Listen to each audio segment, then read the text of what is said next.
Budget revenue estimate of budget. Revenue એસ્ટિમેટનો મતલબ શું થાય? પહેલાં તો રેવન્યુ એસ્ટિમેટ એટલે સમજો.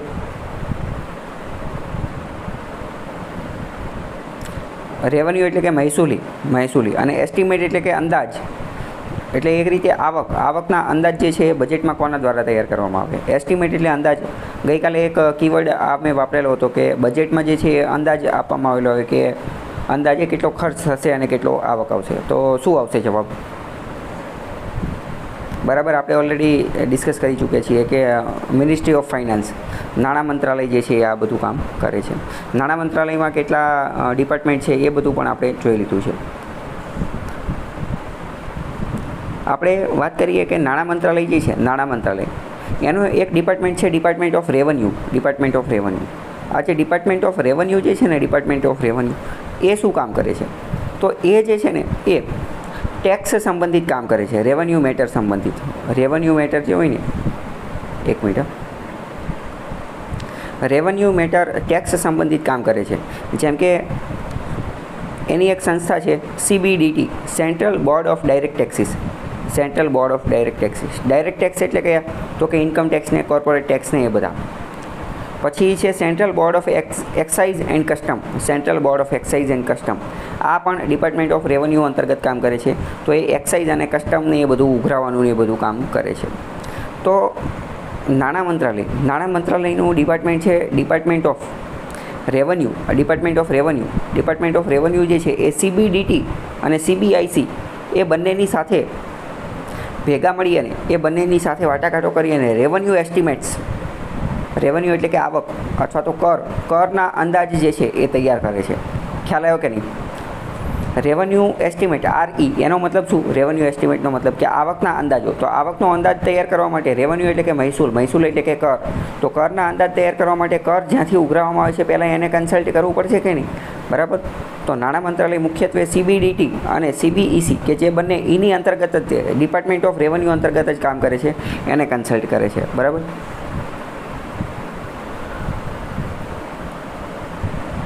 પછી આની પહેલાં ઓલરેડી વાત થઈ ગઈ છે કે ડિપાર્ટમેન્ટ ઓફ ઇકોનોમિક અફેર્સ જે છે નાણાં મંત્રાલય અંતર્ગત જ એ મુખ્યત્વે બજેટ બનાવવાનું કામ કરે છે. બજેટ બનાવવાનું કામ કરે છે એટલે મુખ્યત્વે એવું કહી શકાય કે મોનિટર કન્ટ્રીઝ ઇકોનોમિક પોલિસી.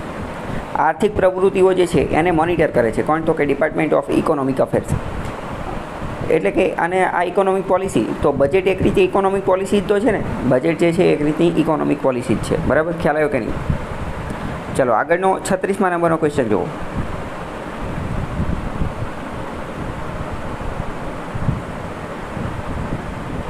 સંસદમાં યુનિયન બજેટને પ્રેઝન્ટ કરાવવા માટેનું અને પ્રિપેર કરવા માટે રિસ્પોન્સિબલ જવાબદાર કોણ છે? સંસદમાં બજેટ રજૂ કરે છે અને બજેટ બનાવે છે તો કોણ આ કામ ધંધો કરે છે? તો ડિપાર્ટમેન્ટ ઓફ ઇકોનોમિક અફેર્સ આ કામ કરે છે. બરાબર. હવે ઇકોનોમિક સર્વે જે છે એ કોની સાથે સંબંધિત છે એ ખ્યાલ છે તમને? ઇકોનોમિક સર્વે વિશે કંઈ ખ્યાલ છે?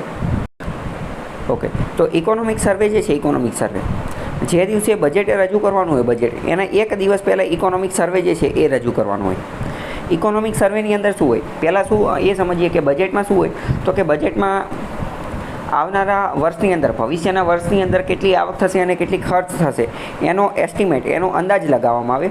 જ્યારે ઇકોનોમિક સર્વેની અંદર એક વર્ષ જૂના આંકડા હોય, એક વર્ષ જૂના, કે ગયા વર્ષે શું કામ કર્યું, કેવી રીતે કર્યું, એ બધી વસ્તુ જે છે એ ઇકોનોમિક સર્વેની અંદર આપેલી હોય. બજેટના એક દિવસ પહેલાં ગયા વર્ષની બધી વસ્તુ આપેલી હોય. બરાબર. અહીંયા હવે હું તમને એમ કહું કે બજેટ અને ઇકોનોમિક સર્વે આ બંનેમાંથી વધુ રિલાયેબલ આંકડા, વધુ વિશ્વાસપાત્ર આંકડા કયા છે? તો વધુ વિશ્વાસપાત્ર આંકડા જે એ ઇકોનોમિક સર્વેના છે. કેમ? કારણ કે ઇકોનોમિક સર્વેમાં તો એક્ઝેક્ટ બધા સાચા, કે જે વસ્તુ, જે આંકડા પતી ગયા છે, મતલબ વર્ષ પૂરું થઈ ગયું છે તો એના બધા સાચા આંકડા જ હશે. જ્યારે બજેટની અંદર તો એસ્ટિમેટ, અંદાજ જે છે એ આપેલા છે. એટલે ઘણા બધા ઇકોનોમિસ્ટ બજેટ કરતાં ઇકોનોમિક સર્વે જે છે એને વધારે મહત્ત્વ આપે છે. અત્યારે આપણે બજેટ રજૂ કર્યું કયું? અત્યારે થોડા સમય પહેલાં તો 2024-25નું બજેટ આપણે રજૂ કર્યું. અત્યારે 2024 ચાલુ છે તો 24-25નું. જ્યારે ઇકોનોમિક સર્વે કયો હશે? ઇકોનોમિક સર્વે જે છે એ 2023-24નો હશે. એ 2023-24નો હશે. બરાબર. ગયા વર્ષનો જે છે એ રજૂ કરેલો હોય. આ જે ઇકોનોમિક સર્વે જે છે એ તૈયાર કરવાનું કામ કોણ કરે? તો એ જે છે એ પણ નાણાં મંત્રાલય જ કરે છે. અને નાણાં મંત્રાલયની અંદર આપણે વાત કરીએ તો કે chief economic adviser, CEA, chief economic adviser. આર્થિક સલાહકાર, ગુજરાતીમાં એને શું કહેવાય? ચીફ એટલે મુખ્ય, ઇકોનોમિક એટલે આર્થિક, એડવાઇઝર એટલે કે સલાહકાર.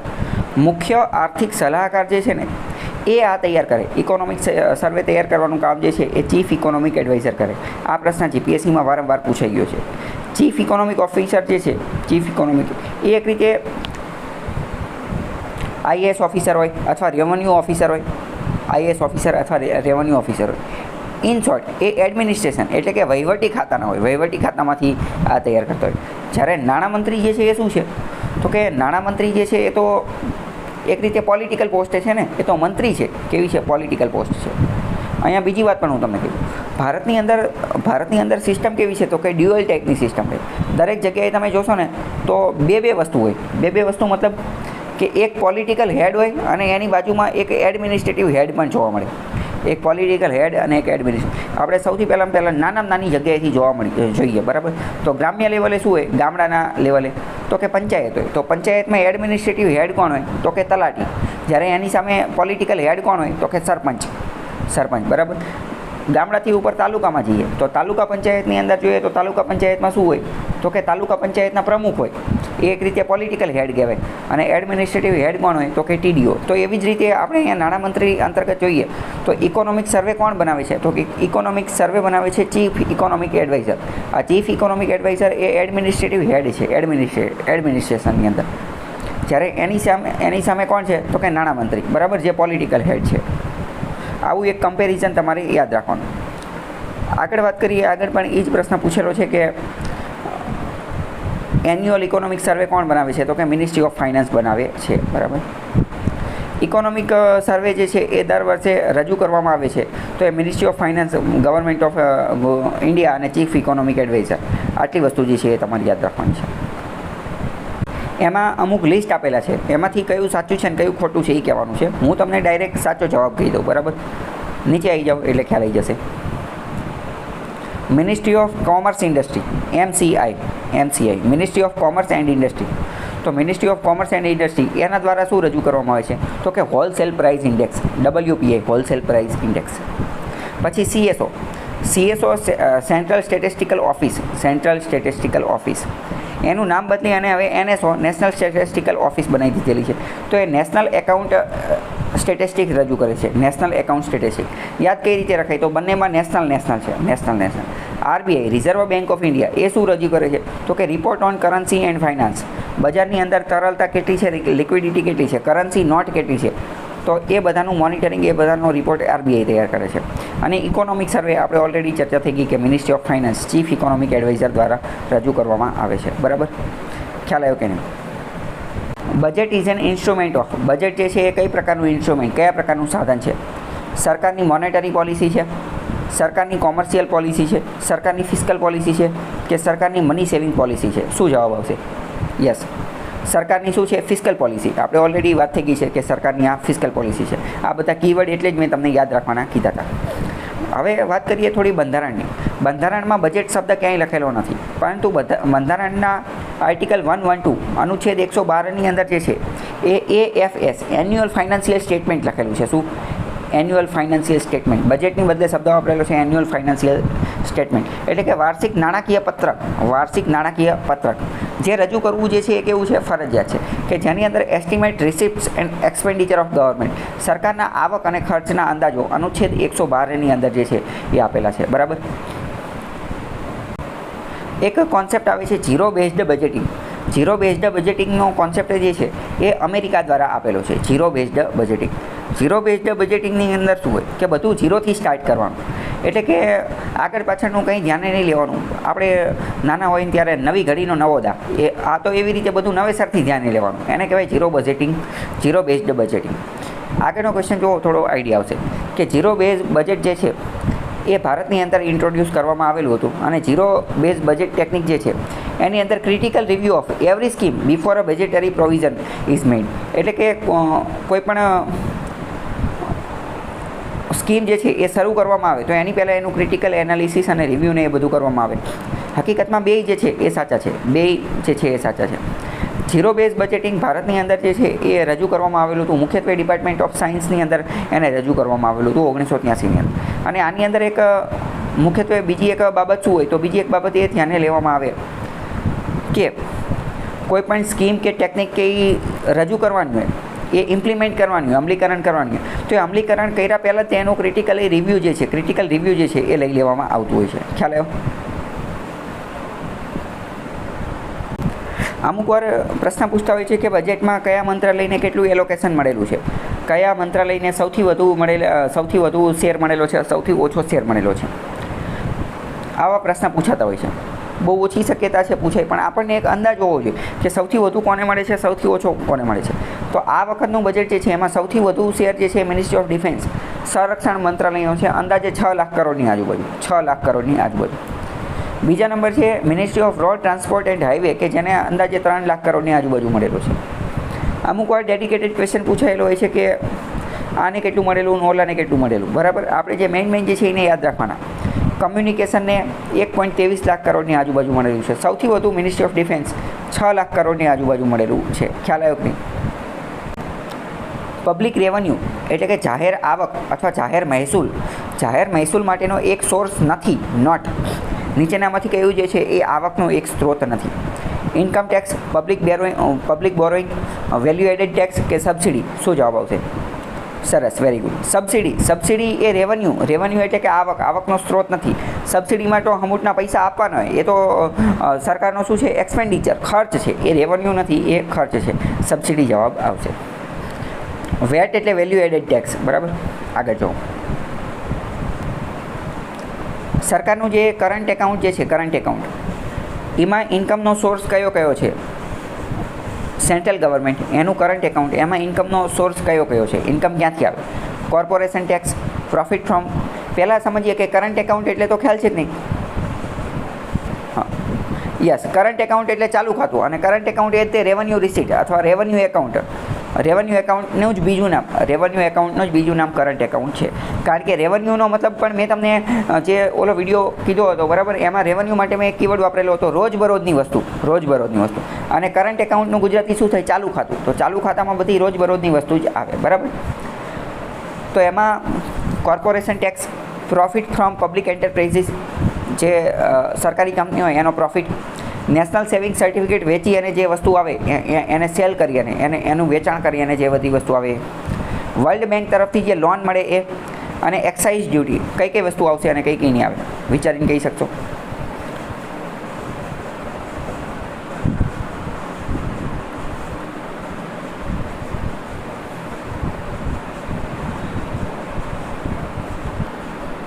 બરાબર.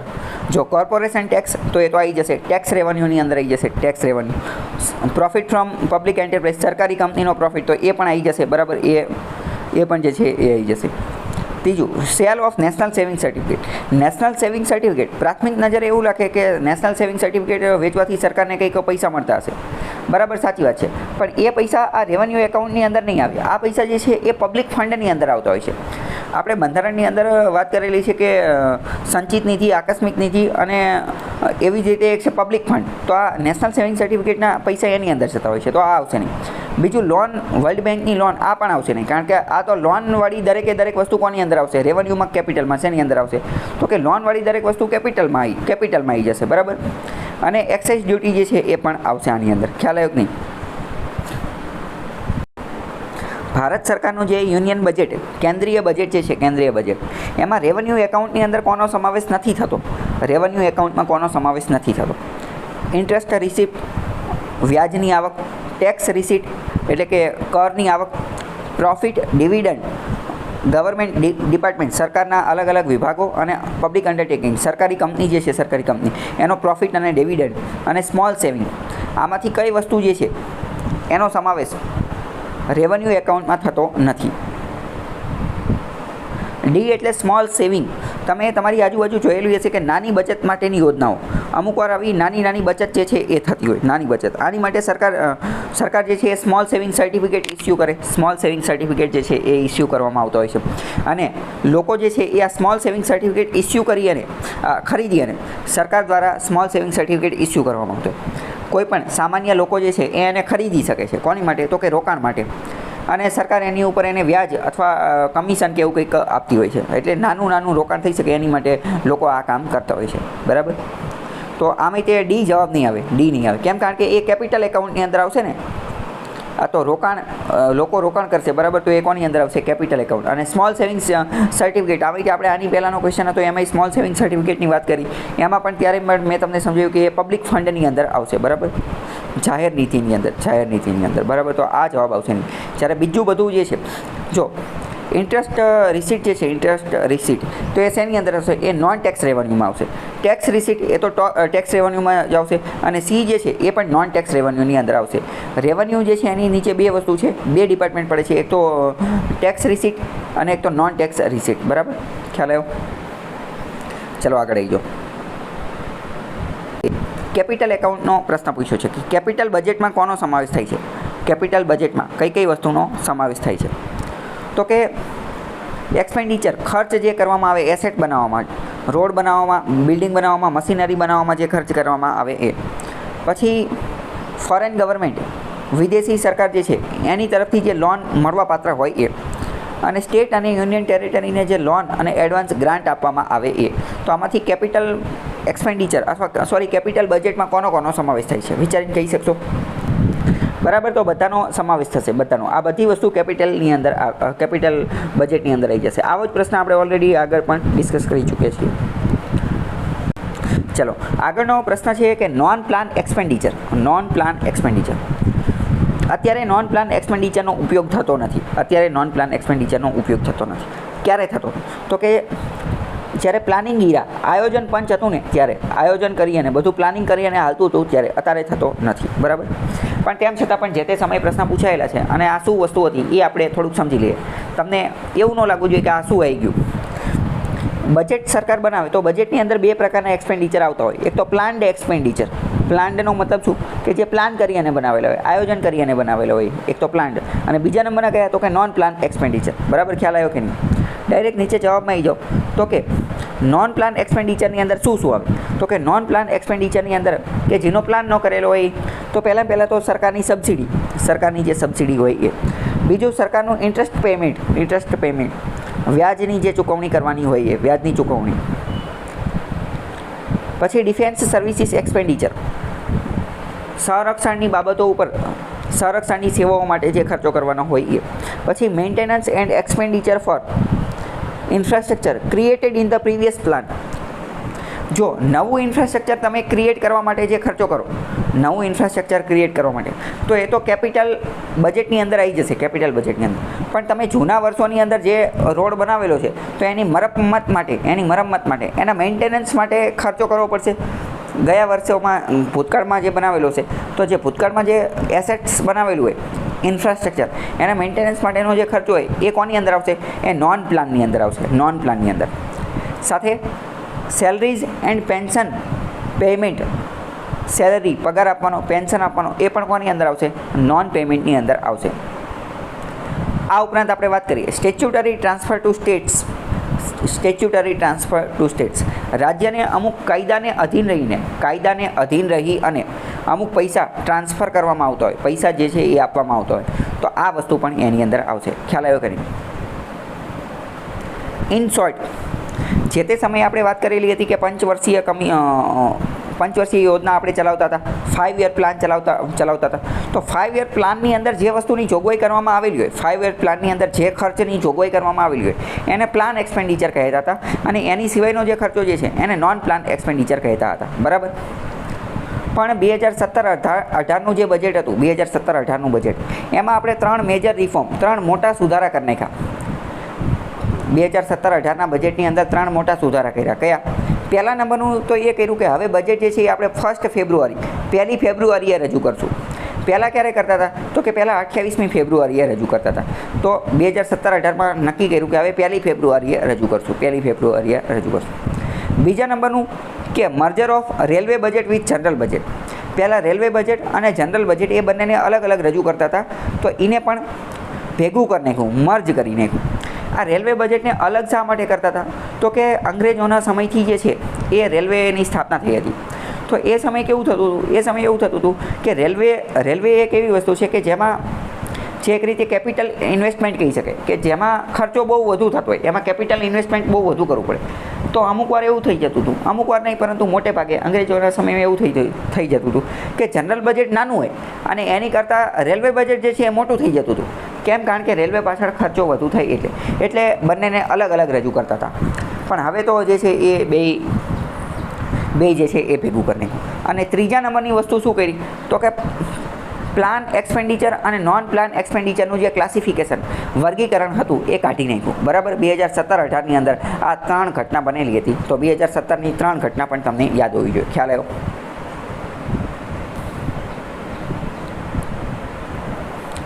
નોન પ્લાન એક્સપેન્ડિચરમાં કોનો સમાવેશ થતો નથી તો કે defence, interest payment, salary and pension and subsidies, આ એકેયનો સમાવેશ થતો નથી. બરાબર, એટલે બધી વસ્તુ નોન પ્લાન એક્સપેન્ડિચરમાં આવે છે. ઇન શોર્ટ બધું કોની અંદર આવે છે?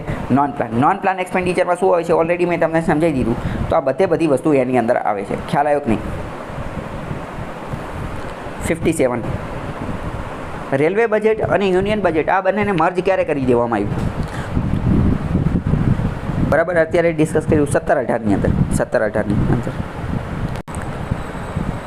એવું કહે છે કે ડેફિસિટ બજેટ છેલ્લા ઘણા વર્ષોથી ડેફિસિટ બજેટ આવે છે.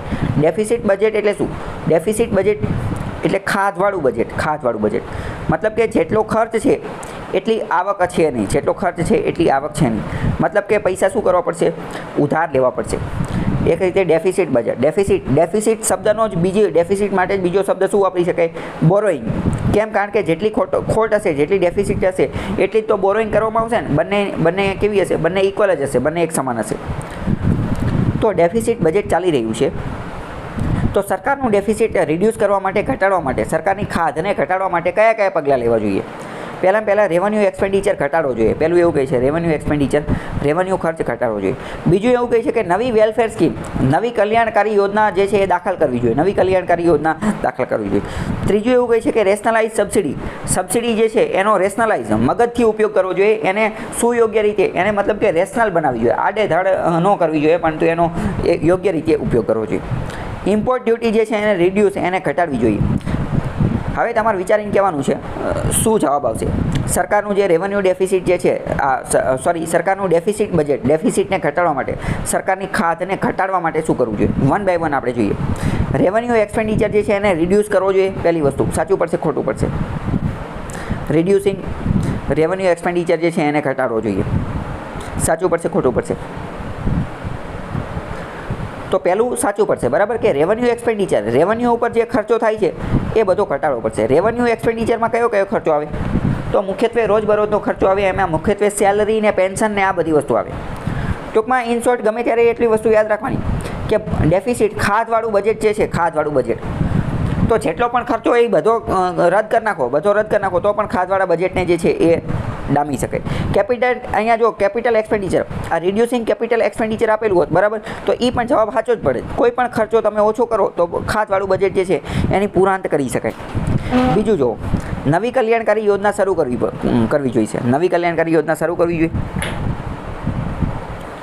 બીજું ખોટું, બીજું જવાબ આવશે નહીં. કારણ કે જો આ નવી કલ્યાણકારી યોજના શરૂ કરશું તો અમૂળનો જે ખાધ ડેફિસિટ જે છે એમાં વધુને વધુ વધારો થશે. બરાબર, તો બીજો જવાબ આવશે નહીં, બીજું ખોટું પડશે. ત્રીજું જોઈએ, સબસિડીને રેશનલાઇઝ કરવી જોઈએ. સબસિડીને સુયોગ્ય રીતે વાપરવી જોઈએ અને એની પાછળ જે છે એ વ્યવસ્થિત કામ કરવું જોઈએ. એ જવાબ આવશે કે નહીં? તો એ પણ સાચું. આડેધડ સબસિડી આપવી જોઈએ નહીં. જેટલી વધુ આડેધડ સબસિડી આપશો તો શું થશે? ડેફિસિટ વધશે. ડેફિસિટ ખાધમાં વધુને વધુ વધારો થશે. એટલે સબસિડીને કંટ્રોલમાં રાખવી જોઈએ, એનો સુયોગ્ય ઉપયોગ કરવો. ઇમ્પોર્ટ ડ્યુટીને તો ત્રીજું એ પણ શું પડશે? ખોટું પડશે.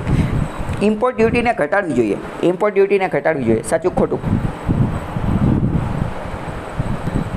બરાબર, તો આ પણ ખોટું છે. ઇમ્પોર્ટ ડ્યુટીને ઘટાડવી ન જોઈએ, ઇમ્પોર્ટ ડ્યુટીને વધારવી જોઈએ. કારણ કે ઇમ્પોર્ટ ડ્યુટીને ઘટાડશે તો આવકમાં ઘટાડો થશે. અને આવકમાં ઘટાડો થશે તો વધુને વધુ ડેફિસિટ, વધુને વધુ ખાધ થશે. બરાબર, તો ચોથું પણ ખોટું છે. ઇમ્પોર્ટ ડ્યુટીને આ ઘટાડવી ન જોઈએ પરંતુ વધારવી જોઈએ. ખ્યાલ આવ્યો? પ્રશ્ન એવું કહે છે કે સરકારે પોતાની ડેફિસિટને રિડ્યુસ કરવા માટે શું કરવું જોઈએ? Budget deficit. બજેટની જે બજેટમાં જે ખોટ આવે છે એને ઘટાડવા શું કરવું જોઈએ? તો કે રેવન્યુ એક્સપેન્ડિચર ઘટાડવો જોઈએ, નવી કલ્યાણકારી યોજના દાખલ કરવી જોઈએ, સબસિડીને રેશનલાઇઝ કરવી જોઈએ, સબસિડીનો સુયોગ્ય ઉપયોગ કરવો જોઈએ, આડેધડ સબસિડી ન આપવી જોઈએ, અને ઇન્ડસ્ટ્રીઝ જે છે ઇન્ડસ્ટ્રીઝ એને એક્સપાન્ડ કરવી જોઈએ, ઉદ્યોગોની અંદર વધારો કરવો જોઈએ, ઉદ્યોગો જે છે એની અંદર વધારો કરવો જોઈએ. શું જવાબ આવશે? બજેટની જ વાત કરવાની છે, બરાબર. 1 by 1 જોઈએ. રેવન્યુ એક્સપેન્ડિચર જે છે એ ઘટાડવો જોઈએ, રેવન્યુ એક્સપેન્ડિચર ઘટાડવો જોઈએ. હા તો બરાબર, બિલકુલ સાચી વાત છે, પહેલું સાચું પડશે. નવી કલ્યાણકારી યોજના દાખલ કરવી જોઈએ તો કે ના ન કરવી જોઈએ, બીજું ખોટું પડશે. સબસિડીને રેશનલાઇઝ કરવી જોઈએ તો સાચું પડશે, એ સાચું પડશે, બરાબર. કારણ કે સબસિડીને રેશનલાઇઝ કરશું તો ડેફિસિટમાં ઘટાડો કરી છે. એક્સપાન્ડિંગ ઇન્ડસ્ટ્રીઝ, ઉદ્યોગમાં વધારો કરવો જોઈએ. જો સરકાર ઉદ્યોગમાં વધારો કરશે, જો હવે અહીંયા આ ઇન્ડસ્ટ્રીઝ કઈ કન્ફ્યુઝન થઈ શકે કે પ્રાઇવેટ કે ગવર્મેન્ટ, તો અહીંયા બજેટની વાત છે તો ગવર્મેન્ટ ઉદ્યોગની જ વાત હોય, ગવર્મેન્ટ ઉદ્યોગની જ વાત હોય. બીજું, આપણે એક રીતે જોઈએ તો ઉદ્યોગોમાં વધારો કરવાથી ફાયદો પણ થઈ શકે છે, પણ એ તાત્કાલિક ફાયદો નહીં થાય, એ લાંબા ગાળે ફાયદો થશે. અને અત્યારે આપણે આ બજેટ ડેફિસિટની જ વાત કરવાની છે. જો બજેટ ડેફિસિટ યર એટલે કે અત્યારે તો આપણને જે પ્રશ્ન સોંપેલો છે તો એ એક બજેટના પ્રશ્ન માટે કીધેલો છે, લાંબા 5-10 વર્ષના આયોજન માટે આપણને અહીંયા મોકલેલા નથી, બરાબર. તો એક્સપાન્ડિંગ ઇન્ડસ્ટ્રીઝ એ ખોટું પડશે. ઉદ્યોગમાં વધારો કરશું તો હમણાંનો સરકારનો ખર્ચો વધી જશે અને ડેફિસિટ જે છે એમાં પણ વધારો થશે. ખ્યાલ આવ્યો? રેવન્યુ એક્સપેન્ડિચર, સરકાર દ્વારા જે રેવન્યુ ખર્ચો કરવામાં આવે છે, રેવન્યુ ખર્ચો કરવામાં, તો એમાં મોસ્ટ ઇમ્પોર્ટન્ટ આઇટમ કઈ છે? સૌથી વધારે મહત્ત્વની આઇટમ કઈ છે?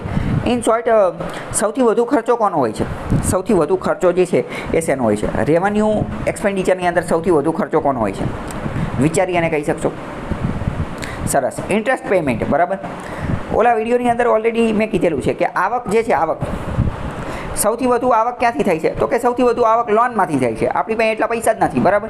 એટલે કે સૌથી વધુ આવક જે છે એ બોરોઈંગ, લોન લેવી પડે છે. ડેફિસિટ, આપણું બજેટ હંમેશા કેવું હોય છે? તો કે બજેટ ડેફિસિટ હોય છે, ફિસ્કલ ડેફિસિટ હોય છે.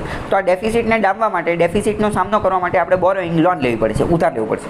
તો આવક સૌથી વધુ ક્યાં થાય છે? આવક લોનથી થાય છે સૌથી વધુ, અને ખર્ચ સૌથી વધુ એ આવક જે છે એનો વ્યાજ ચૂકવવા માટે, એ લોનનું ઇન્ટરેસ્ટ ચૂકવવા માટે. તો સૌથી વધુ ખર્ચ જે છે એ શેમાં થાય છે? ઇન્ટરેસ્ટ પેમેન્ટની અંદર થાય છે, ઇન્ટરેસ્ટ ચૂકવવા માટે. ખ્યાલ આવ્યો? ચલો આગળ આવી જાઓ. આગળનો પ્રશ્ન,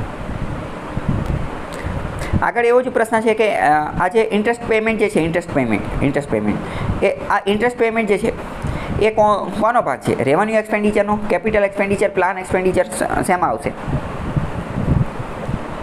રેવન્યુ. આની પહેલાં કહી દીધેલું છે કે મેં કે લોન આવે તો કેપિટલ વાળું ટીક કરવાનું અને ઇન્ટરેસ્ટ આવે તો રેવન્યુ વાળું ટીક કરવાનું, બરાબર. તો રેવન્યુ એક્સપેન્ડિચર. સરસ. ઓકે, ચલો આગળ જઈએ. આગળનો પ્રશ્ન છે કે ફિસ્કલ ડેફિસિટ ભારતની અંદર કંટ્રોલ કરવા માટે, ફિસ્કલ ડેફિસિટ જે છે એને કંટ્રોલ કરવા માટે કયા પગલાં લેવા પડશે? ફિસ્કલ ડેફિસિટ, રાજકોષીય ખાધ એને કંટ્રોલ કરવા માટે શું કરવું જોઈએ? ઇન્કરેજિંગ FDI ઇન્ફ્લોસ, ફોરેન ડાયરેક્ટ ઇન્વેસ્ટમેન્ટ વધારવું જોઈએ. એજ્યુકેશનલ ઇન્સ્ટિટ્યુશન જે છે એનું પ્રાઇવેટાઇઝેશન, ખાનગીકરણ કરી દેવું જોઈએ. ડાઉન સાઇઝિંગ ઓફ બ્યુરોક્રેસી, સરકારી બધી વસ્તુ, સિવિલ સેવકો, સંધિ સેવકો, એની સાઇઝમાં ઘટાડો કરવો જોઈએ, એની અંદર ઘટાડો કરવો જોઈએ, ડાઉન સેલિંગ કરી દેવું જોઈએ. અને સરકારી કંપની જે છે, સરકારી કંપની, એના શેર એને વેચવા જોઈએ અથવા એને વેચી નાખવા જોઈએ અને એને ઓફલોડિંગ કરી દેવા જોઈએ, એને ગીરવે મૂકવા જોઈએ. તો ફિસ્કલ ડેફિસિટને ડામવા માટે, એને કંટ્રોલ કરવા માટે શું કરવું જોઈએ? કે કઈ વસ્તુ આવશે? તો આનો જવાબ કહી શકશો? બરાબર. તો FDIમાં વધારો કરવો જોઈએ, બરાબર. તો પહેલું સાચું પડશે. FDIમાં વધારો થશે તો ફિસ્કલ ડેફિસિટનો ને કર્બ કરી શકશે, ફિસ્કલ ડેફિસિટ જે છે એમાં ઘટાડો કરી શકે. એજ્યુકેશનને એને કંઈ લેવા દેવા નથી, એ તો લાંબા ગાળાની વસ્તુ છે. ડાઉન સાઇઝિંગ ઓફ બ્યુરોક્રેસી, બરાબર સાચી વસ્તુ છે. નોકરીની અંદર કાપ મૂકશે, નોકરીમાં ઘટાડો કરશે તો સરકારનો ખર્ચ ઘટશે તો સાચી વાત છે, ડેફિસિટને કંટ્રોલ કરી શકાશે. સરકારી કંપનીના શેર વેચશે, તો બરાબર, તો એનાથી એ પૈસા આવશે, તો ડેફિસિટ જે છે એને કંટ્રોલ કરી શકાશે. આની પહેલાં જે એક વિડીયો મેં તમને જોવાનું કીધું તો એમાં મેં એક ખાસ વસ્તુ કીધેલી છે કે આ બધી વસ્તુ જે છે, આ ડેફિસિટ કે પ્રાઇમરી ડેફિસિટ ને ફિસ્કલ ડેફિસિટ ને, તો આ ગમે એ વસ્તુ આવે તો ડેફિસિટ ગમે ત્યારે શબ્દ આવે તો તમારે ખાસ સમજવાનું અને તમારે આને ઉદ્યોગ ધંધો વેપાર તરીકે જોવાનું, આને તમારે વેપારી તરીકે જોવાનું કે તમે એક વેપારી છો અને તમારે ફિસ્કલ ડેફિસિટ થઈ ગઈ છે તો તમે શું કરશો? તો બે રીતે ફિસ્કલ ડેફિસિટ તમારે થઈ ગઈ હોય તો તમે બે રીતે કામ ધંધો કરી શકો. પહેલું તો આવક વધારી શકો અથવા તો ખર્ચ ઘટાડી શકો. આ બે જ કામ થઈ શકે ને, કાં તો આવક વધારો કાં તો ખર્ચ ઘટાડો. તો એ બેમાંથી જે લાગુ પડતું હોય એ જવાબ આપણે ટીક કરવાનો. ખ્યાલ આવ્યો કે નહીં? ચલો, હવે સરકારે આવનારા ફાઇનાન્શિયલ યર 2025-26 માટે ફિસ્કલ ડેફિસિટનો ટાર્ગેટ જે છે એ 4.5% રાખેલો છે, 4.5%. તો આ ટાર્ગેટ જે છે એ તમને યાદ હોવો જોઈએ. અત્યારનું જે બજેટ જે છે એમાં શું ટાર્ગેટ રાખેલો છે એ ટાર્ગેટ ખબર હોવી જોઈએ. આપણો આ હવેની વખતનો ફિસ્કલ ડેફિસિટનો ટાર્ગેટ કેટલો છે? 4.5%. તો આનો મતલબ શું? આનો મતલબ આપણે એવું કહી શકીએ કે 4.5% વસ્તુ જે છે 4.5% એ આપણે બોરો કરવું પડશે, એ આપણે ઉધાર લેવું પડશે, એ બોરોઇંગથી પૂરું કરવું પડશે. એવું કહી શકાય કે ન કહી શકાય? કહી શકાય, બરાબર. કારણ કે ફિસ્કલ ડેફિસિટનું જ બીજું નામ બોરોઇંગ છે. Fiscal deficit is equal to borrowing, fiscal deficit is equal to ઉધાર, બરાબર. ચલો આગળ જઈએ. ચલો સમજો, રેવન્યુ ડેફિસિટ વધારે હોય કે ફિસ્કલ ડેફિસિટ વધારે હોય? પ્રશ્ન એવો પૂછે છે કે as compare to revenue deficit, revenue ડેફિસિટની સરખામણીમાં ફિસ્કલ ડેફિસિટ હંમેશા કેવું હશે? તો કે રેવન્યુ ડેફિસિટની સરખામણીમાં ફિસ્કલ ડેફિસિટ હંમેશા વધુ હશે. રેવન્યુ ડેફિસિટ અને ફિસ્કલ ડેફિસિટ આ બેમાંથી મોટું કોણ છે? તો કે આ બેમાંથી મોટું ફિસ્કલ ડેફિસિટ છે. ફિસ્કલ ડેફિસિટ કેમ? કારણ કે ફિસ્કલ ડેફિસિટની અંદર શું આવશે? ફિસ્કલ ડેફિસિટની અંદર તો રેવન્યુ ડેફિસિટ આવી જશે અને કેપિટલ ડેફિસિટ આવી જશે. બરાબર, આનું સૂત્ર જ છે. તો એમાં તો બેયનો સમાવેશ થઈ જશે. ફિસ્કલ એ મોટો શબ્દ છે, તો રેવન્યુ ડેફિસિટ કરતાં ફિસ્કલ ડેફિસિટ હંમેશા મોટું હશે. વેન ડાયાગ્રામ બનાવવો હોય તો રેવન્યુ ડેફિસિટ એ નાનું ચક્ર બનશે અને એની ઉપર મોટું ચક્ર બનશે ફિસ્કલ ડેફિસિટનું. અથવા તો રેવન્યુ ડેફિસિટ અથવા તો કહી શકાય કે fiscal deficit is always greater than revenue deficit. બરાબર, ખ્યાલ આવ્યો? શું લેવા? આની પાછળનું લોજિક સમજાણું કે નહીં? કારણ કે ફિસ્કલ ડેફિસિટ જે છે એ મોટું ચક્ર છે. ફિસ્કલ ડેફિસિટમાં રેવન્યુ ડેફિસિટ ઓલરેડી આવી જશે અને એની અંદર જે છે એ કેપિટલ ડેફિસિટ પણ આવી જશે. એક રીતે ફિસ્કલ ડેફિસિટનું બીજું નામ જે છે એ બજેટ ડેફિસિટ છે. સમગ્ર બજેટનું જે ખોટ હોય એની વાત કરે છે. હવે આપેલું છે budget deficit, fiscal deficit, revenue deficit અને પ્રાઇમરી ડેફિસિટ. અને એની સામે આ બધી વસ્તુ કોને શું કહેવાય એ આપણે કહેવાની છે. તો પહેલાં વાત કરીએ access of total expenditure over total receipt. એટલે કે ખર્ચ વધુ છે અને આવક ઓછી છે. આપણે પહેલાં ચલો આ લિસ્ટ 2થી સ્ટાર્ટ કરીએ. લિસ્ટ 2માં પહેલા નંબરનું જુઓ, excess of total expenditure over revenue total receipt. એટલે કે ટોટલ કુલની વાત કરે છે. કુલ ખર્ચ વધુ છે અને કુલ આવક ઓછી છે, તો એ શેમાં ફિટ થશે? તો હવે અહીંયા આ જે છે તો અહીંયા આ કુલ ડેફિસિટની વાત છે. બરાબર, કુલ ડેફિસિટ. તો આનો જવાબ શું આવશે? બજેટ ડેફિસિટ આવશે. આ કુલ ડેફિસિટ છે એટલે પહેલું કોની સાથે સેટ થઈ છે? બજેટ ડેફિસિટ સાથે. બીજું શું કહે છે? Access of revenue expenditure over revenue receipt. Revenue expenditure એટલે કે રેવન્યુ ખર્ચ વધુ છે અને રેવન્યુ આવક ઓછી છે, તો આ કોની અંદર ફિટ થશે? બરાબર, રેવન્યુ શબ્દ આવે છે તો તરત જ ખબર પડી જાય આ કોમાં શેનામાં ફિટ થશે? રેવન્યુ ડેફિસિટની અંદર ફિટ થશે. બરાબર, રેવન્યુ ડેફિસિટની અંદર. ત્રીજા નંબરની જો excess of total expenditure over total receipt less than borrowing. ચલો એ બાકી રાખો. ચોથા નંબરનું જુઓ, એક્સેસ ઓફ ટોટલ એક્સપેન્ડિચર. કુલ ખર્ચો વધુ છે કોની કરતાં? કુલ આવક કરતાં કુલ ખર્ચો વધુ છે અને એમાંથી બોરોઇંગ્સ પણ બાદ કરી નાખવાની અને ઇન્ટરેસ્ટ પેમેન્ટ પણ બાદ કરી નાખવાનું. એમાંથી ઇન્ટરેસ્ટ પેમેન્ટ અને બોરોઇંગ બંને બાદ કરી નાખવાનું. તો આ કોની અંદર આવશે? સરસ, પ્રાઇમરીની અંદર. પ્રાઇમરી ડેફિસિટ એટલે કે પ્રાઇમરી ખાધની અંદર આવશે. પ્રાઇમરી ડેફિસિટ એટલે શું? તો કે ઓલરેડી મેં તમને સમજાવેલું છે કે હકીકતમાં પ્રાઇમરી ડેફિસિટ એટલે શું? કે જ્યારે ડેફિસિટમાંથી ઇન્ટરેસ્ટ પેમેન્ટ અને બોરોઇંગ બાદ કરી નાખવામાં આવે ને, ઇન્ટરેસ્ટ પેમેન્ટ અને બોરોઇંગ બાદ કરી નાખવામાં આવે એને પ્રાઇમરી ડેફિસિટ કહેવામાં આવે. મને ખબર નથી કે આ પ્રાઇમરી ડેફિસિટની મેં તમને સ્ટોરી કીધી છે કે નહીં, પણ અત્યારે હું તમને કહી દઉં, સમજી લો. હકીકતમાં જ્યારે આ બધો એક મિનિટ પહેલાં આપણે આ ત્રીજા નંબરનું જોઈ લઈએ. બરાબર, પહેલાં આપણે આ ક્વેશ્ચન ડીલ કરી નાખીએ. તો હવે કયું બાકી રહ્યું? હવે તો બધા સેટ થઈ ગયા ને. તો હવે પ્રાઇમરી ડેફિસિટનું કહી દઉં. પ્રાઇમરી ડેફિસિટ વિશે એવું કહેવાય છે કે જ્યારે ટોટલ ડેફિસિટ, ટોટલ જે ખાધ જે છે એની અંદરથી જ્યારે ઇન્ટરેસ્ટ પેમેન્ટ, વ્યાજ અને બોરોઇંગ બાદ કરી નાખવામાં આવે ને તો આપણને પ્રાઇમરી ડેફિસિટ, પ્રાથમિક ખાધ મળે. પ્રાથમિક ખાધ. હવે આપણે વાત કરેલી હતી કે 2003ની આજુબાજુમાં 2003માં FRBM act fiscal deficit FRBM act, fiscal responsibility and budget management act આવેલો હતો. FRBM એક્ટ, ફિસ્કલ રિસ્પોન્સિબિલિટી અને બજેટ મેનેજમેન્ટ, જેના અંતર્ગત ફિસ્કલ ડિસિપ્લિન, ફિસ્કલ પ્રુડન્સ આ બંનેના થકી આપણી ઇકોનોમિક હેલ્થને મજબૂત બનાવવા માટેની વાત કરેલી હતી. હવે જ્યારે સંસદમાં આવી વાત થતી હોય તો બધા લોકો શું કરે? બધા લોકો અત્યારે મોદીને ગમે એ સવાલ પૂછ્યો હોય બરાબર, તો એ તો મોટે ભાગે શું કહે? કોંગ્રેસે 70 વર્ષમાં શું કર્યું નોલું કર્યું બરાબર. કોંગ્રેસને આ સવાલ પૂછ્યો હોય તો એ શું કહે? ભાજપ જે છે NDA જે છે એ 10-20 વર્ષથી સત્તામાં છે, એમને શું કર્યું? ઇન શોર્ટ, આપણે પોલિટિક્સમાં નથી પડવાનું. ઇન શોર્ટ હું શું કહેવા માગું છું, ગમે ત્યારે ગમે એ સરકારને ગમે એ કામ ધંધો પૂછેલો છે, એ હંમેશા શું કરશે? બીજી સરકાર ઉપર જ આરોપ મૂકશે. અત્યારે પોતાનું કંઈ કરશે નહીં, હંમેશા જૂની વસ્તુ ઉપર જ આરોપ મૂકશે બરાબર. તો જ્યારે ડેફિસિટની ચર્ચા થઈ રહેલી હતી, બરાબર, તો મુખ્યત્વે ફિસ્કલ ડેફિસિટની અંદર શું હોય અથવા બજેટ ડેફિસિટની અંદર શું હોય? ફિસ્કલ ડેફિસિટ અથવા બજેટ ડેફિસિટ બંને એક જેવું જ છે, બંને એક જ છે બરાબર. ફિસ્કલ ડેફિસિટ અને બજેટ ડેફિસિટ. તો એ શું કહે છે? ફિસ્કલ ડેફિસિટ અને બજેટ ડેફિસિટ એવું કહે છે કે સરકારની કુલ ખોટ કેટલી છે, કુલ કેટલી ખાધ છે, ટોટલ ખાધ કેટલી છે. તો ટોટલ ખાધ જેટલી આવતી હતી ને, એમાં અમુક ખાધ તો એવી હતી, તમને ખ્યાલ હશે કે ડેફિસિટમાં સૌથી વધુ ખર્ચો કયો હોય છે? તો કે સૌથી વધુ ખર્ચો જે છે ને એ ઇન્ટરેસ્ટ પેમેન્ટનો હોય છે. આપણે હમણાં જ જોયું કે સૌથી વધુ ખર્ચો કયો હોય છે? તો કે ઇન્ટરેસ્ટ પેમેન્ટનો. તો આ ઇન્ટરેસ્ટ પેમેન્ટ કયું હશે? ભૂતકાળમાં જે લોન લીધેલી હશે એ જશે, એ જશે.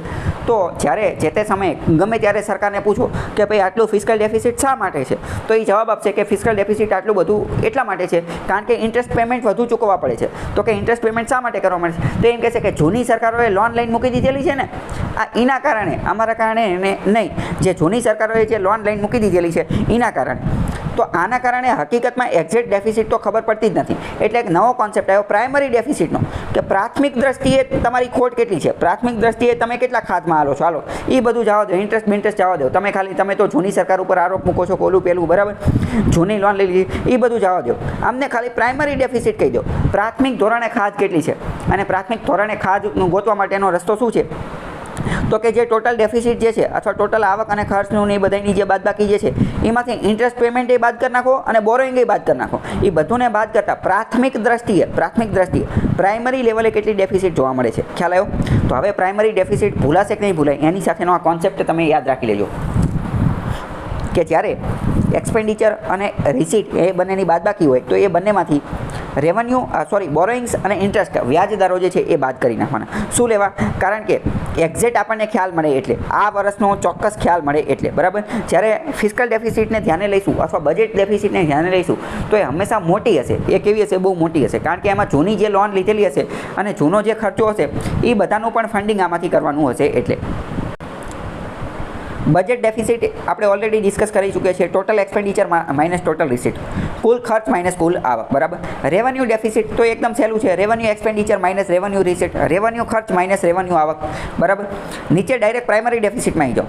પ્રાઇમરી ડેફિસિટ એટલે શું? તો કે પ્રાઇમરી ડેફિસિટ એટલે ફિસ્કલ ડેફિસિટમાંથી જ્યારે વ્યાજ દરોને બાદ કરવામાં આવે. સૂત્ર ખાસ યાદ રાખજો, ડાયરેક્ટ સૂત્ર પૂછાઈ જાય છે. પ્રાઇમરી ડેફિસિટ એટલે શું? તો કે FD ફિસ્કલ ડેફિસિટમાંથી જ્યારે ઇન્ટરેસ્ટ પેમેન્ટ વ્યાજ દરોને બાદ કરવામાં આવે તો એને પ્રાઇમરી ડેફિસિટ કહેવાય. સમજાણું કે ન સમજાણું? અને ફિસ્કલ ડેફિસિટ જે છે, ફિસ્કલ ડેફિસિટ અને બજેટ ડેફિસિટ એ બંને એક જ છે. ફિસ્કલ ડેફિસિટ અને બજેટ ડેફિસિટ એક જ છે. ફિસ્કલ ડેફિસિટ એટલે ટોટલ ખર્ચ માઇનસ ટોટલ આવક બરાબર. અહીંયા આ અલગ આપેલું છે. બંને વચ્ચે એકદમ નાનકડો થોડોક ભેદ છે, પણ એ આપણે આગળના લેક્ચર્સની અંદર હું તમને સમજાવીશ. અત્યારે સમજશો તો વધુ ને વધુ કન્ફ્યુઝ થશો. એટલે ફિસ્કલ ડેફિસિટ અને બજેટ ડેફિસિટ એ બંને એક જ છે. જ્યારે ફિસ્કલ ડેફિસિટમાંથી ઇન્ટરેસ્ટ પેમેન્ટ બાદ કરવામાં આવે તો આપણને પ્રાઇમરી ડેફિસિટ મળે છે. ખ્યાલ આવ્યો? અને પ્રાઇમરી ડેફિસિટનું બીજું સૂત્ર પણ છે, બીજું એટલે એ જ છે બરાબર, ફિસ્કલમાંથી ઇન્ટરેસ્ટ. યુનિયન બજેટમાં જે ફિસ્કલ ડેફિસિટ જોવા મળે છે એનો મતલબ શું થાય? ફિસ્કલ ડેફિસિટનો મતલબ શું? તો કે sum of total budgetary deficit and net increase in internal and external borrowing. Sum of budgetary deficit એનો મતલબ શું થાય? બજેટની જેટલી ડેફિસિટ જે છે એ બધાનો સરવાળો કરો અને ઇન્ટરનલ અને એક્સટર્નલ બોરોઈંગ જે છે એને બાદ કરો. બીજું એવું કહે છે કે difference between current expenditure end current revenue, અત્યારનો ખર્ચો અને અત્યારનો ચાલુ ખર્ચ અને ચાલુ આવક એ બંનેની બાદબાકી કરો.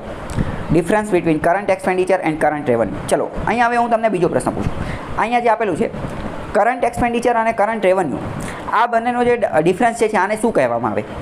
ચલો આને ફિસ્કલ ડેફિસિટ તો નથી જ કહેવાતું, એ હું તમને કહી દઉં.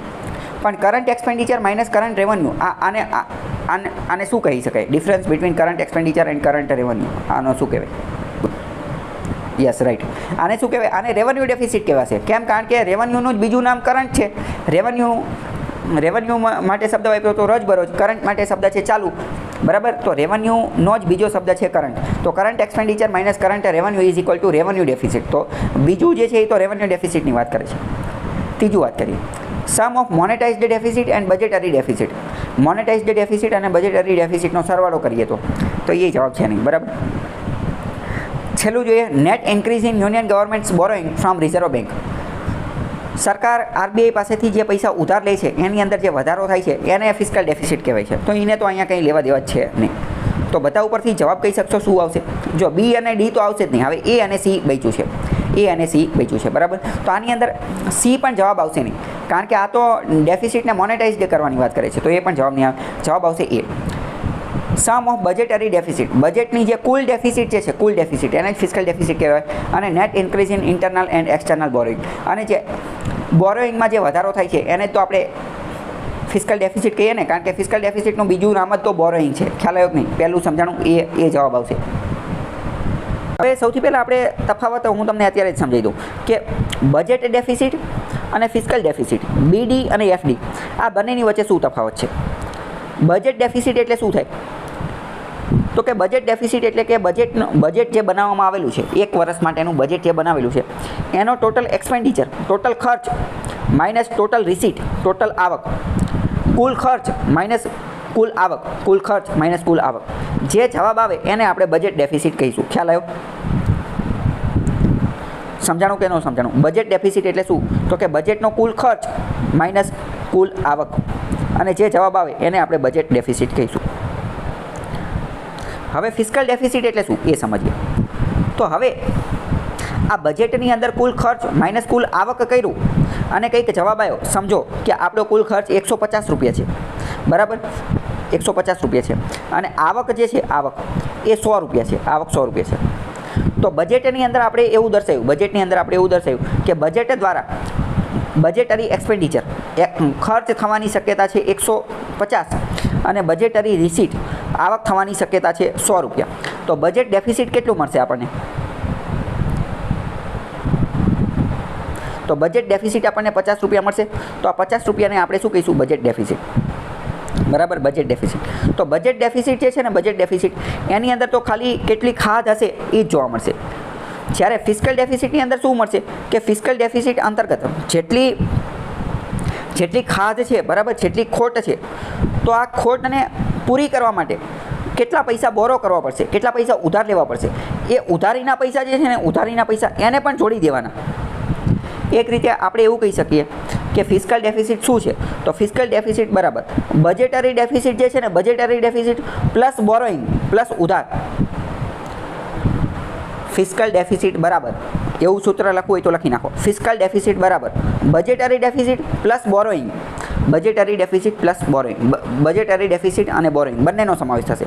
અને એટલે તો આની પહેલાં ઘણી બધી વાર મેં કીધેલું છે કે હકીકતમાં ફિસ્કલ ડેફિસિટનું જ બીજું નામ બોરોઈંગ છે, કારણ કે જેટલી ફિસ્કલ ડેફિસિટ હશે એટલા જ તો પૈસા બોરો કરવા પડશે, બરાબર? તો fiscal deficit is equal two borrowing. ફરીથી કહું તમને, હવે બજેટ ડેફિસિટ અને ફિસ્કલ ડેફિસિટ આ બંનેમાંથી મોટું કોણ છે? વધારે રકમ કોની હશે? વધારે કોની હશે? ફિસ્કલ ડેફિસિટની વધારે રકમ હશે, જ્યારે બજેટની નાની હશે. કેમ? કારણ કે બજેટ ફિસ્કલ ડેફિસિટ જે છે, ફિસ્કલ ડેફિસિટ એમાં બજેટરી ડેફિસિટ તો આવી જ જશે, બજેટરી ડેફિસિટ તો આવી જ જશે, અને એની સિવાય એમાં ઉમેરો થશે કોનો? બોરોઈંગનો, ઉધાર લીધેલા પૈસાનો પણ ઉમેરો થશે. ખ્યાલ આવ્યો? કોન્સેપ્ટ સમજાણો? બંને વચ્ચેની તફાવત સમજાઈ ગયો, બરાબર? મુખ્યત્વે આ એટલું ધ્યાને લેતા નથી, પણ અહીંયા જરૂર હતી તો મેં તમને કહી દીધું. 88માં આવી જાઓ. તો ફિસ્કલ ડેફિસિટ એટલે શું? તો પહેલું એવું કહે છે કે total expenditure minus total receipt. તો પહેલું જો total expenditure minus total receipt, આ તો શું થઈ જશે? આ શું બની જશે? આ તો બજેટ ડેફિસિટ બની જશે. આ શું બની જશે? આ તો બજેટ ડેફિસિટ બની જશે. બીજું જો revenue expenditure minus revenue receipt, તો આ શું બની જશે? આ રેવન્યુ ડેફિસિટ બની જશે, બરાબર? રેવન્યુ ડેફિસિટ, મહેસૂલી ખાત. પછી જો capital expenditure minus capital receipt minus market borrowing, તો આ તો આવું તો કોઈ ફોર્મ્યુલા જ નથી. જો capital expenditure minus capital receipt ખાલી એટલું આપેલું હોય તો એ કેપિટલ ડેફિસિટ બની જાય, કેપિટલ ડેફિસિટ, બરાબર, પણ એ અહીંયા કંઈ છે નહીં.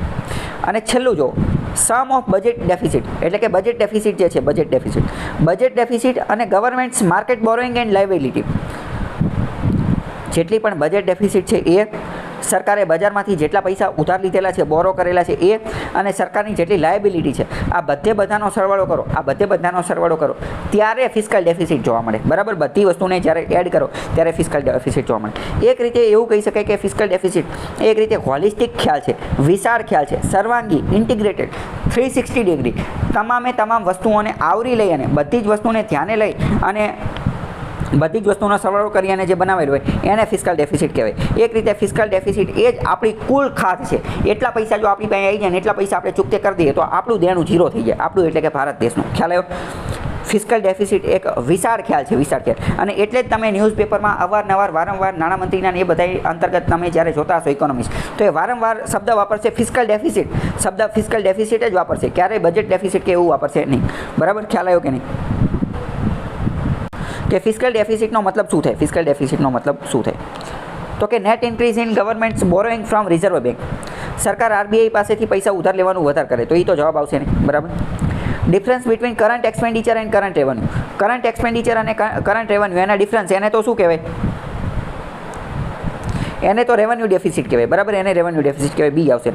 Difference between total revenue end total expenditure of government. Total revenue end total expenditure of government, બરાબર. જો હવે આમાં બોરોઈંગની એની વાત નથી કરેલી, હકીકતમાં આ બજેટ ડેફિસિટ જ છે, બજેટ ડેફિસિટ. પણ મેં તમને કીધું ને કે અમુક વાર આ બંનેને અરસપરસ પણ વાપરવામાં આવે છે, તો જવાબ સી આવશે. અમુક વાર બજેટ ડેફિસિટ અને ફિસ્કલ ડેફિસિટને અરસપરસ વાપરવામાં આવે છે. તો આપણે જ્યારે એવી રીતે આપણે એમસીક્યુ જોઈ, ક્વેશ્ચન જોઈએ અને ખબર પડી જવી જોઈએ કે આ એ રીતે વાપરેલું છે. અને તફાવત જો કેવો હોય, બરાબર, તો તફાવત એ મેં તમને કહી દીધો છે, બંનેનો ઓલરેડી ડિફરન્સ પણ કહી દીધો છે. એસેરેશન એવું કહે છે કે ફિસ્કલ ડેફિસિટ જે છે એ બજેટરી ડેફિસિટ કરતાં વધુ હોય છે. ફિસ્કલ ડેફિસિટ બજેટરી ડેફિસિટ કરતાં વધુ હોય છે. સાચી વાત કે ખોટી વાત? વિચારીને કહો તો. સાચી વાત છે, કારણ કે ફિસ્કલ ડેફિસિટ એ વિશાળ ખ્યાલ છે, બહુ મોટી વાત છે. ફિસ્કલ ડેફિસિટ જે છે એ બજેટરી ડેફિસિટ કરતાં વધુ હોય, કારણ કે બજેટરી ડેફિસિટ જે છે, બજેટરી ડેફિસિટ એમાં જ્યારે બોરોઈંગ ઉમેરો અને સરકારની લાયબિલિટી ઉમેરો, માર્કેટ બોરોઈંગ ઉમેરો, ત્યારે જે છે એ ફિસ્કલ ડેફિસિટ થાય. એટલે બજેટ ડેફિસિટ નાનું ચક્ર છે, જ્યારે મોટું ચક્ર ફિસ્કલ ડેફિસિટ છે એ વિશાળ ખ્યાલ છે. પહેલું સાચું છે. બીજું તો કે fiscal deficit is borrowing from the reserve bank. Fiscal ડેફિસિટની અંદર શું આવે? તો કે આરબીઆઈ દ્વારા જે પૈસા બોરો કરવામાં આવે એ પણ આવી જાય, અને લાયબિલિટી ઓફ ગવર્મેન્ટ એક્સપેન્ડિચર, સરકારની લાયબિલિટી એ આવી જાય અને સરકારનો ખર્ચ જે છે એ પણ આવી જશે, બરાબર. તો આ રીઝન જે છે એ સાચું પડશે? તો કે હા, સાચું પડશે. કેમ? કારણ કે એની ઉપર બજેટ ડેફિસિટ સિવાયની પણ આ બધી વસ્તુ આવશે. હકીકતમાં આપણે જો ચોખ્ખા શબ્દમાં જોવા જઈએ ને તો ચોખ્ખા શબ્દમાં આ ખોટું પડશે. કેમ? કારણ કે બજેટ ડેફિસિટની ઉપરાંત અહીંયા એવું લખવું પડે કે budget fiscal deficit is sum of budget deficit and borrowing from, પછી આગળનું આ આખું વાક્ય લખવું પડે. ખ્યાલ આવ્યો કે ન આવ્યો? પ્રાથમિક દ્રષ્ટિએ આ સાચું પડશે. પ્રાથમિક દ્રષ્ટિએ આ સાચું પડશે, બરાબર. એવું કહે છે કે ગ્રોસ ફિસ્કલ ડેફિસિટ, આ જે ફિસ્કલ ડેફિસિટ જે છે, ફિસ્કલ ડેફિસિટ, કુલ ફિસ્કલ ડેફિસિટ, એમાંથી ઇન્ટરેસ્ટ પેમેન્ટ, વ્યાજની ચૂકવણી બાદ કરી દેવામાં આવે, સબટ્રેક્ટ કરી દેવામાં આવે, તો આપણને જવાબ શું મળશે? ગ્રોસ ફિસ્કલ ડેફિસિટમાંથી આપણે ઇન્ટરેસ્ટ પેમેન્ટ, વ્યાજની ચૂકવણી બાદ કરી દઈશું તો આપણને જવાબ શું મળશે? બરાબર, જવાબ એ આવશે gross primary deficit. Gross primary deficit આપણે ઓલરેડી ચર્ચા કરી ચૂક્યા છીએ કે જ્યારે ફિસ્કલ ડેફિસિટમાંથી વ્યાજની ચૂકવણી, વ્યાજને એ બધું બાદ કરી દેવામાં આવે તો આપણને પ્રાથમિક ખ્યાલ મળે છે, એટલે કે ગ્રોસ પ્રાઇમરી ડેફિસિટ મળે છે. ખ્યાલ આવ્યો કે નહીં? ચલો, નીચે જો સૂત્ર પણ આપેલા છે કે primary deficit is equal two fiscal deficit minus interest, અથવા તો primary deficit is equal two fiscal deficit minus net interest liability. Interest વ્યાજ બાદ કરી દો એટલે પ્રાઇમરી ડેફિસિટ મળી જાય. એની જેવો જ પ્રશ્ન છે કે જો પ્રાઇમરી ડેફિસિટની અંદર, પ્રાઇમરી ડેફિસિટ જે છે એની અંદર ઇન્ટરેસ્ટ પેમેન્ટ ઉમેરવામાં આવે તો શું મળે? પ્રાઇમરી ડેફિસિટની અંદર સરવાળો કરવામાં આવે ઇન્ટરેસ્ટ પેમેન્ટનો તો શું મળે? એટલે કે એવું કહે છે કે PD primary deficit plus IP interest payment, આ બંનેનો સરવાળો કરીએ તો શું મળે? વિચારી અને કહી શકશો? હા, તો શું જવાબ મળશે? ફિસ્કલ ડેફિસિટ મળશે. સીધી વાત છે. ફિસ્કલ ડેફિસિટમાંથી જ્યારે ઇન્ટરેસ્ટ બાદ કરો તો પ્રાઇમરી ડેફિસિટ મળતું હોય, તો પ્રાઇમરી ડેફિસિટમાં પાછું ઇન્ટરેસ્ટ ઉમેરી દો તો પાછું ફિસ્કલ ડેફિસિટ જ મળી જવાનું છે, બરાબર. મેઇન વસ્તુ શું છે અહીંયા? હવે તમને એક વસ્તુ ખ્યાલ આવતી હશે કે મુખ્ય વસ્તુ છે કોન્સેપ્ટ. એકવાર આપણે 2-3 વિડીયોની અંદર કોન્સેપ્ટ શીખી લીધા. એક મેઇન વિડીયોની અંદર મેં તમને બધા કીવર્ડ સમજાવી દીધા, કોન્સેપ્ટ સમજાવી દીધા. હવે પ્રશ્ન ગમે એ રીતે પૂછે તો તમે જવાબ આપવા માટે સક્ષમ છો. બાકી તમે આ ગમે એટલું ગોખવાની કોશિશ કરો, ક્યારેય મેળ આવશે નહીં. આ વાત સાથે તમે સહમત છો કે નહીં? બરાબર. કારણ કે 95 રેવન્યુ ડેફિસિટનો મતલબ શું થાય? રેવન્યુ ડેફિસિટનો મતલબ શું થાય કે ભારત સરકારને પૈસા બોરો લેવાની જરૂર પડે છે in order to finance its expenses which will create capital assets. સરકારે પૈસા ઉધાર લેવાની જરૂર પડે છે અને આ ઉધાર લીધેલા પૈસા એવા છે કે જેનો ખર્ચો જે છે એ ક્રિએટ કેપિટલ એસેટ્સ, કે જે કેપિટલ એસેટ્સનું નિર્માણ કરશે. કેપિટલ એસેટ્સ પૂંજીનું નિર્માણ કરશે. પહેલું એવું કહે છે. બીજું એવું કહે છે કે સરકારે પૈસા ઉધાર લેવાની જરૂર પડે છે અને એ ફાઇનાન્સ કરશે એવા ખર્ચાને કે જે does not create capital assets, કે જે કેપિટલ એસેટ્સનું નિર્માણ કરશે નહીં. બી એવું કહે છે. સી એવું કહે છે કે સરકારે પૈસા ઉધાર લેવાની જરૂર પડે છે આરબીઆઈ પાસેથી અને ગવર્મેન્ટ સિક્યુરિટી ગીરવે રાખી અને સરકાર આરબીઆઈ પાસેથી પૈસા ઉધાર લે છે, એને રેવન્યુ ડેફિસિટ કહે છે. ડી એવું કહે છે કે સરકારે પૈસા ઉધાર લેવાની જરૂર પડે છે આંતરરાષ્ટ્રીય બજારમાંથી, ઇન્ટરનેશનલ ફાઇનાન્શિયલ ઇન્સ્ટિટ્યૂટ, આંતરરાષ્ટ્રીય ધોરણે પૈસા ઉધાર લેવાની જરૂર પડે છે. વિચારી અને કહો તો જવાબ શું આવશે? બરાબર. એ જવાબ આવશે નહીં. એ જવાબ કોની માટે? એ કેપિટલ ડેફિસિટ માટે સાચો છે. આની માટે સાચો જવાબ છે બી. કારણ કે રેવન્યુ ડેફિસિટ એ એક પ્રકારની એવી બોરોઈંગ, એક પ્રકારનો એવો ઉધાર છે, એક પ્રકારની એવી ઉધાર છે કે જેના દ્વારા સરકાર જે ખર્ચો કરશે એ કોઈ પણ પ્રકારનું કેપિટલ એસેટ ક્રિએટ કરશે નહીં. કારણ કે રેવન્યુવાળી વસ્તુ, રેવન્યુ રિસીટ મેં તમને જ્યારે સમજાવેલી હતી, રેવન્યુ ડેફિસિટ સમજાવેલી હતી, ત્યારે જ મેં તમને આ મહત્ત્વનો કીવર્ડ કીધેલો હતો કે રેવન્યુ એટલે કે રોજબરોજની વસ્તુ. અને અત્યારે ચલો હું તમને ફરીથી કહી દઉં, રેવન્યુ અને કેપિટલ આ બંનેની વચ્ચે એક મહત્ત્વનો તફાવત યાદ રાખવાનો કે કેપિટલ ઇન્વેસ્ટમેન્ટ અથવા કેપિટલ શબ્દ ગમે આવે ને તો કેપિટલ ઇન્વેસ્ટમેન્ટ ગમે કરેલું હશે તો એના અંતર્ગત કોઈ પણ એસેટ, કોઈ પણ પૂંજી એનું નિર્માણ થતું હશે, કોઈ પણ ઇન્ફ્રાસ્ટ્રક્ચરનું નિર્માણ થતું હશે. જ્યારે રેવન્યુની અંદર કોઈ પણ પૂંજી, કોઈ પણ એસેટ, કોઈ પણ ઇન્ફ્રાસ્ટ્રક્ચર એનું નિર્માણ થતું નહીં હોય એટલે જવાબ બી આવશે. બરાબર. Which do not create any capital asset, કોઈ પણ કેપિટલ એસેટનું નિર્માણ કરશે નહીં. ખ્યાલ આવ્યો? ફિસ્કલ ડેફિસિટ જોવા મળે છે બજેટની અંદર. તો ફિસ્કલ ડેફિસિટને પૂરું પાડવા માટે, ફિસ્કલ ડેફિસિટ એટલે કેટલા પૈસા ઉધાર લેવા પડશે, એ આપણી ખોટ કેટલી છે. તો ફિસ્કલ ડેફિસિટને પૂરું કરવા માટે સરકાર શું કરે છે? ટેક્સ રેવન્યુ, કરમાંથી પૈસા ઉઘરાવે છે. ડોમેસ્ટિક બોરોઈંગ, અહીંથી ભારતમાંથી પૈસા ઉઘરાવે છે. ફોરેન બોરોઈંગ, વિદેશમાંથી પૈસા ઉઘરાવે છે કે તાત્કાલિક જ તે આ બધું માથાકોટ મૂકો અને તાત્કાલિક જ પ્રિન્ટિંગ પેપર કરન્સી નવી નોટો જ છાપી દે છે. સરકાર શું કામ કરે છે? ફિસ્કલ ડેફિસિટને કર્બ કરવા માટે, ફિસ્કલ ડેફિસિટને પૂરી પાડવા માટે રાજકોષીય ખાધ જે છે એને એની પુરાંત માટે શું કરે છે? ચલો, ટેક્સ રેવન્યુ તો આવશે જ નહીં. બરાબર. આની પહેલાં મેં તમને કીધેલું છે કે ફિસ્કલ ડેફિસિટનો મતલબ શું? ફિસ્કલ ડેફિસિટ એક રીતે બોરોઈંગ જ છે. ફિસ્કલ ડેફિસિટ સાથે કીવર્ડ યાદ રાખી લેવો, બોરોઈંગ. તો બોરોઈંગ કાં તો ડોમેસ્ટિક બોરોઈંગ કરે અને કાં તો ફોરેન બોરોઈંગ કરે. અહીંયા ભારતની વાત કરેલી છે. તો ભારતનું મુખ્યત્વે પૈસા ભારતમાંથી મળે જાય છે એટલે જવાબ આવશે ડોમેસ્ટિક બોરોઈંગ. આપણી ઇકોનોમી એટલી સદ્ધર છે, એટલા આપણે પ્રોસ્પરસ છીએ, એટલી આપણી મજબૂત ઇકોનોમી છે કે ભારતમાંથી આપણને પૈસા મળી જાય છે. ડોમેસ્ટિક બોરોઈંગથી જ આપણું કામ થઈ જાય છે. આ જ ઉદાહરણ આપણે પાકિસ્તાનના સંદર્ભમાં લઈએ તો પાકિસ્તાનની જે જીડીપી એટલી ખાડી ગયેલી છે, ફિસ્કલ ડેફિસિટ એમનું એટલું વધારે છે કે એમને યાના પૈસાથી પહોંચતું નથી. એટલે એમને ફોરેન બોરોઈંગ, વિદેશમાંથી પૈસા લાવવા પડે છે. બરાબર. વિદેશમાંથી તેની પાસે પૈસા માંગવા પડે છે. ચાઇના પાસે માંગે, અમેરિકા પાસે માંગે, યુકે પાસે માંગે, યુરોપ પાસે માંગે, અથવા IMF પાસે માંગે, વર્લ્ડ બેંક પાસે માંગે. બરાબર. ખ્યાલ આવ્યો? તો એમને પાકિસ્તાનના સંદર્ભમાં પ્રશ્ન હોય તો ફોરેન બોરોઈંગ આવે. ભારતની અંદર ડોમેસ્ટિક બોરોઈંગ જવાબ આવશે. ખ્યાલ આવ્યો કે નહીં?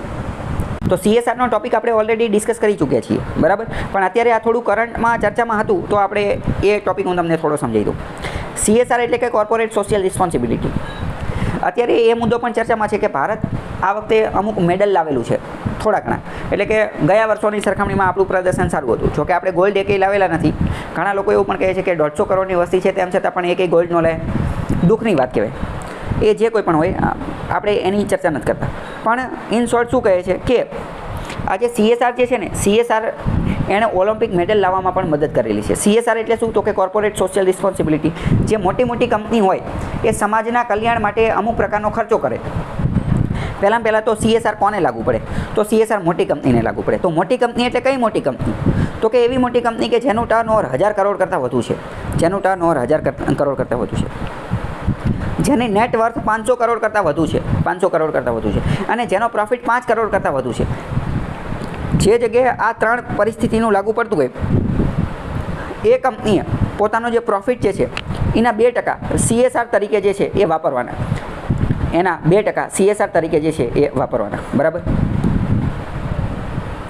હવે છેલ્લા થોડા સમયથી CSR જે છે, CSR એનો ખર્ચો મુખ્યત્વે એજ્યુકેશન ઉપર કરવામાં આવે, હેલ્થ ઉપર કરવામાં આવે, સ્કિલ ડેવલપમેન્ટ ઉપર કરવામાં આવે. મેં તમને આની પહેલાં કીધેલું હતું કે કોમ્પ્યુટરના એના ક્લાસ જે છે એ ચલાવતા હોય છે ટાટાવાળાને એ બધા. બરાબર.